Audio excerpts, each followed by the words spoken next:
So Wednesday, as we know, was the president, frankly, assisted by members of Congress,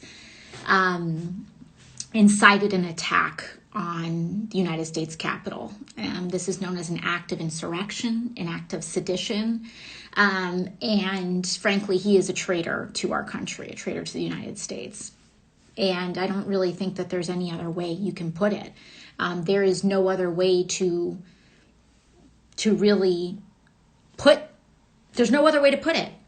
You attack our democracy, you undermine the elections of one of the most revered democracies in the world, one of the oldest democracies in the world. And you've attacked our elections. You vote to undermine them. You amplify a lie to undermine faith in our systems and our democracy, and knowingly amplify a lie.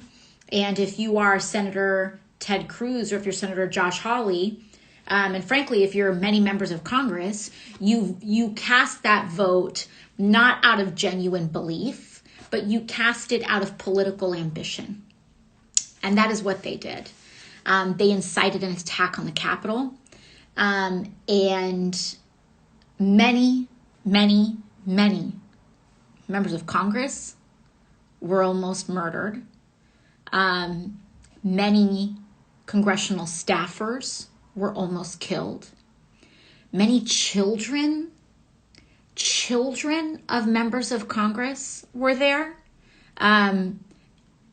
Children. Some of them were adult children. You have folks like Congressman Jamie Raskin, who tragically, Congressman Raskin, Jamie, is a very close, very, very deep and close friend of mine. And he tragically, and his family tragically lost their son just days before this attack.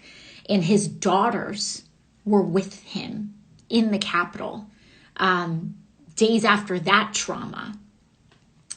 And they nearly lost their lives too. As for myself, I had a pretty traumatizing event happen to me. And I do not know if I can even disclose the full details of that event due to security concerns. But I can tell you that I had a very close encounter where I thought I was going to die. And you have all of those thoughts where, at the end of your life, and all of these thoughts come rushing to you. And that's what happened to a lot of us on Wednesday. And I thought I did not know if I was going to make it to the end of that day alive. And not just in a general sense, but also in a very, very specific sense. And, I think it's an opportunity for a lot of us to talk about trauma as well. One thing that I can say is that in the aftermath of this, there have been a lot of counselors and there have been physicians in the house talking about the importance of some of the rapid response that happens, and that what we can do in our minds and our brains after you are exposed to a traumatic event. And I think what's really important is that, because whenever any person has an encounter where they think they're going to die and they go through that process, that is a traumatizing event. And things don't have to get that far for something to be traumatizing. I once really excellently heard trauma, and I'm so sorry to whoever is the author of this thought, because I don't remember who said this, but I once heard trauma described as too much, too fast. And so when psychologically a development happens that is way too much, way too jarring for an individual, if it happens, or if something happens that happens way too fast, or if it happens way too soon, that could be a traumatizing event for a person. And I think what's really important is that, there are degrees of it, but for a lot of people, whether you are a service member who served in our armed forces abroad, whether you are a person that maybe experienced domestic violence,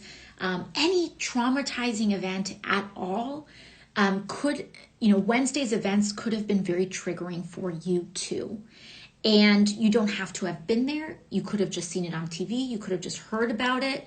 But if you at all feel unsettled in a deep way, that your intuition is kind of telling you, something's not right, go check in with somebody. There's no problem with that. There's no shame in that.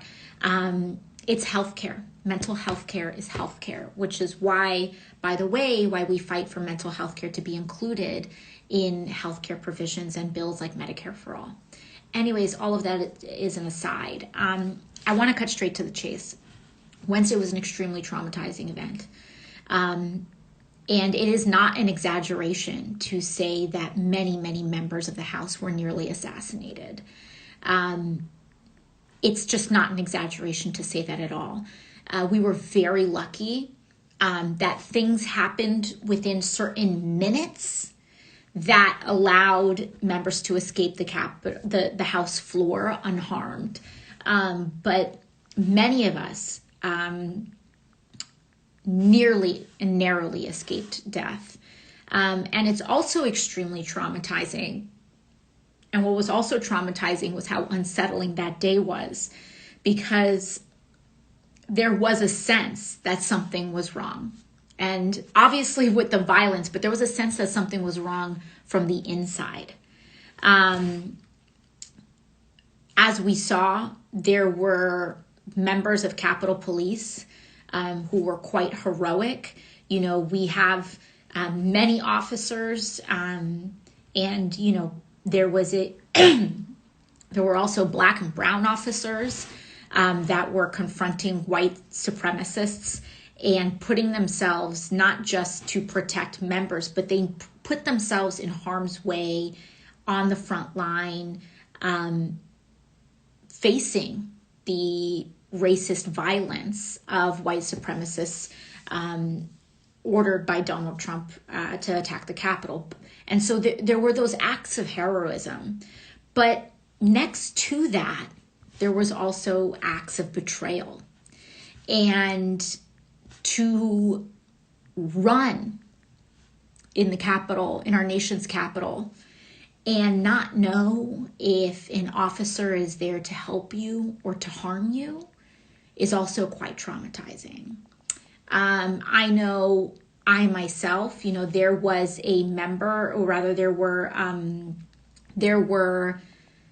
there's a secure extraction point and a secure room that you may have heard a lot of people, members give interviews from. They say, I'm in a secure location.